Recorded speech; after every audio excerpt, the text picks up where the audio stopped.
I'm Alpha, and here's my 5-minute morning show. I want to thank you for making this part of your day. I want to say thanks and hello to Renee in New York City, to Kenny in Virginia, and to Pat McNulty in Denver. I know you're watching, and I do appreciate it. Hope you're enjoying. Share with your friends, please. And I'm going to get started. Here's the brain stretcher for today. 51% of librarians surveyed in 1992 said they would be willing to do this. What are they willing to do? Okay, we'll have an answer for you in just a few minutes. Going to talk about a few things going on around the world. First of all, that ash cloud, I guess, has dissipated a little bit over Europe, and there are some still no-fly zones and some maybe fly zones and some go-ahead-and-fly zones. Now, there's a story out that they could have been flying all along. You see, here in the United States, we leave it up to the individual airlines to decide whether or not it's safe enough to fly. Over there in Europe, the governments are the ones who get to decide. So you can look at it one of two ways. Either these governments save tens of thousands of lives by keeping planes on the ground, or they needlessly wasted hundreds of millions of dollars, costing the airlines and people stranded there a bunch. It's estimated that there are 40,000 Americans stuck in the UK right now. And it looks like there's more ash coming your way. Hopefully, I mean, you know, sorry for the people over in Europe that they're having to put up with this, but glad it's not happening here. And just think about the other stuff, the residual stuff. Once it hits the ground, what it has to do to livestock and plant life and all the other stuff. A guy from Kenya won the Boston Marathon. I know you're shocked at that, huh? Here's their shocker, though. A guy from America came in fourth. You know why that is? Because there are a bunch of Kenyans who couldn't get over here, stranded by that ash cloud. That's why. A couple of al-Qaeda guys were gacked by U.S. and Iraqi forces, Abu al-Masri and Abu al-Dead guy. And anyway, they were killed. They were big muckety-mucks in al-Qaeda. So this is a big hit. Apparently they hit a safe house and gacked them both. Now these two guys had been reported killed a couple of times before, but turned out not to be true. And guess who was crowing about it? Vice President Joe Biden. Now, when he was a senator, he was dead set against the surge. And the surge is responsible for this kind of stuff happening.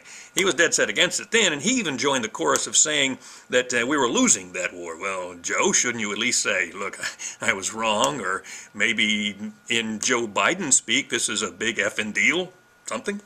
I don't talk much about celebrities, so I'm going to talk about that a little bit today.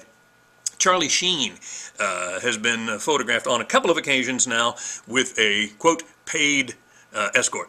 I know what you're thinking. Yeah, big deal. Yeah, dog has fleas. Yeah, I understand. The funny thing about it is the spin they put on this thing.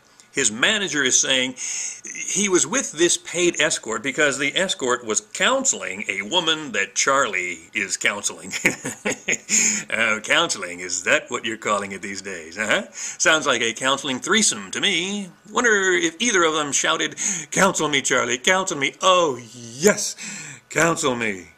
Now, I have heard of attorneys, lawyers being called counselor, and they can certainly screw you, so I'm just saying. And speaking of celebrity cheats, apparently the guy who is doing this TV series called Cheaters, you seen it? Me either.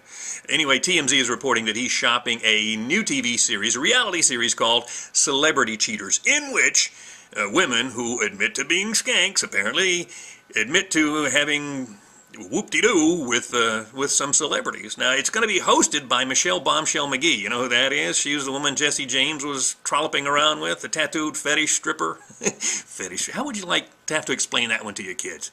Well, see, honey, mommy takes off her clothes and does weird things in front of the computer, so guys sitting in their mom's basements in front of their computers can do weird things to themselves. And then how would you like to the kid explain that to the teacher? Well, see, mommy takes off...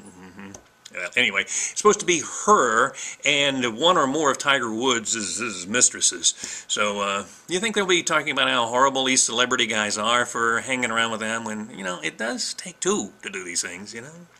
And here's a good move. Speaking of Sandra Bullock and her Nazi-saluting, tattoo-scrumping Celebucreep husband, Ms. Bullock has been seen recently without her wedding band, so that's a good move. Divorce? Well, maybe so.